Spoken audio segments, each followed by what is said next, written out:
Hello students. Okay, now today's topic. Today we are going to start chapter first of Hornbill. What is the portrait of a lady? Written by Khushwant Singh. Now, okay, here in the whole chapter, first of all, it is described about two main characters. कौन है? एक है grandmother and the other one is a grandson. Okay, अब जो grandmother है और grandson है, उन दोनों के बीच में जो relations है, how they are, okay, that is being described. Before that, let us get the character sketch of grandmother. Who is grandmother? First of all, the description of grandmother is given. What is a grandmother? She is of old age. We can consider कि वो अगर grandmother है, उसका मतलब वो थोड़ी बूढ़ी होंगी. She might be old. She was a religious, जो पूजा पाठ में मानती थी. Short in height, slightly bent, थोड़ी सी झुक गई थी. Silver white hair, wrinked face. Okay, उनके face पे wrinkles थे. Pure soul and fat lady. She was of that kind. अब जब grandfather की हम बात करें तो this son has not seen them. उसने कभी अपने grandfather को देखा नहीं था, लेकिन हाँ जो उनके पास एक पिक्चर लगी हुई थी, वो पिक्चर में उसने देखा था. With grandfather used to wear loose fitting cloth, turban on his head, and he was having so much of beard. Okay, कि जिसके कारण उनकी पूरी चेस्ट तक छुप जाती थी. He was of that kind of person. तो उनको देख के ऐसा लगता था कि वो शायद कभी जवान होंगे ही नहीं, उनके कभी बच्चे होंगे ही नहीं, वो कभी मतलब होंगे तो भी वो हमेशा किसी के दादा ही रहे होंगे, दादा परदादा ही रहे होंगे.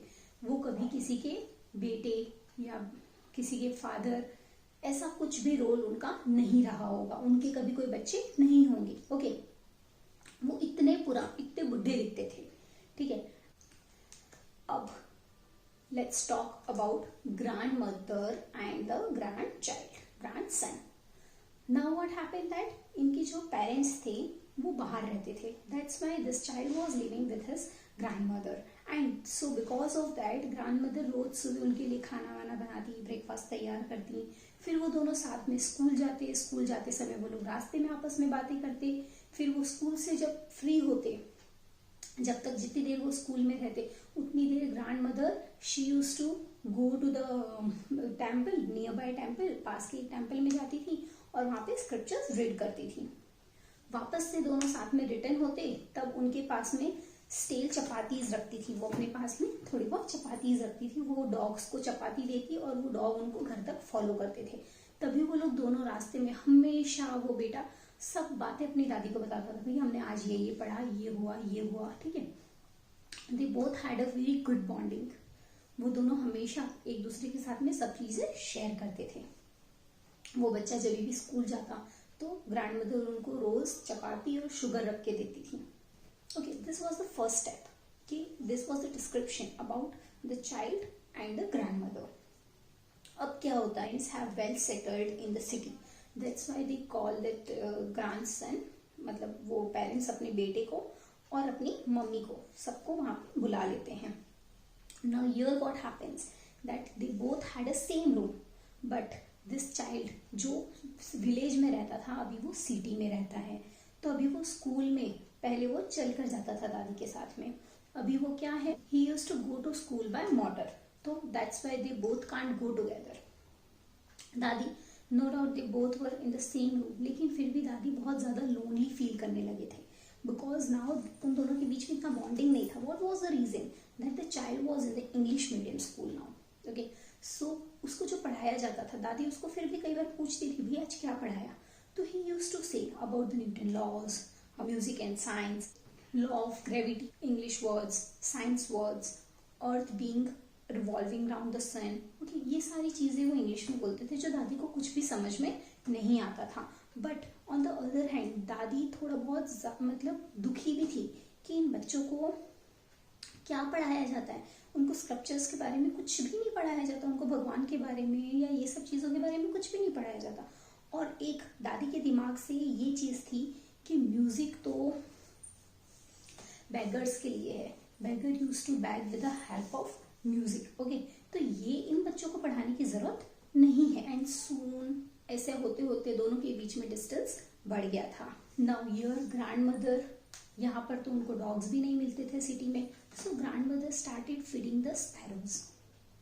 ओके, ये सब चीजें खत्म हो गई. अब बच्चा थोड़ा धीमे धीमे बड़ा हुआ. He went to university. They both had a separate room. अब दोनों का सेपरेट रूम हो गया था. Grandmother became more lonely. अब वो बहुत ज्यादा अकेलापन महसूस करने लगी थी. She used to spin the wheel, sing the prayer and feed the sparrows. अभी वापस से फोर्थ स्टेप आता है. What happened that this child for his further study decided to go to abroad. और जब ये चीज उसको पता था कि अगर मैं ये चीज मैं दादी को बोलूंगा तो दादी बहुत ज्यादा मतलब शी वुड बी डिस्टर्ब कि मेरा बेटा मुझसे दूर हो जाएगा, वो मुझसे दूर चला जाएगा. Okay, but instead of that what happens that grand mother go towards him. उसको प्यार से बोला, भाई तू अपना ध्यान रखना, सब कुछ अच्छा होगा, no problem, we will meet soon. ये जब बच्चा जा रहा था that time he was having a doubt कि क्या हम वापस मिलेंगे. उसको ये चीज का भी डाउट था because grandma was very very old. Okay, तो that was a doubt that क्या वापस से जब तक मैं आऊंगा, he was going to come after 5 years. तो पता नहीं 5 साल बाद दादी होंगी नहीं होंगी, what God knows. So he was having doubt, but grandma came there, kissed on his forehead, okay, and said him goodbye. Now, next stage came. अब क्या होता है, लाइफ का एक और स्टेज आता है. 5 साल बाद the son came back to home. What happens? दादी है घर पे, या grandmother is still there at their home, but now वो पूरा दिन सिर्फ प्रेयर रिसाइट करती थी. लेकिन जिस दिन ये बेटा आया था उस दिन ग्रैंडमा ने प्रेयर रिसाइट नहीं किया. She didn't speak the prayer. सबने पूछा क्यों आप प्रेयर नहीं कर रहे, प्लीज आप प्रे करिए. But she was not interested. She was very happy that her grandson came back to home. She was very happy to see him.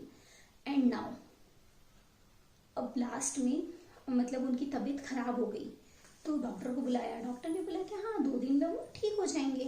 But the grandmother was knowing very well that I am not going to leave any more. So grandmother ने सबसे बातें करना बंद कर दिया. सबने बहुत force किया, बहुत समझाया, प्लीज हमसे बात कीजिए. But no, she started prayer. वो बस माला जप रही थी. Okay, and why she was doing so, because she was well aware that she is going to die. Soon she died.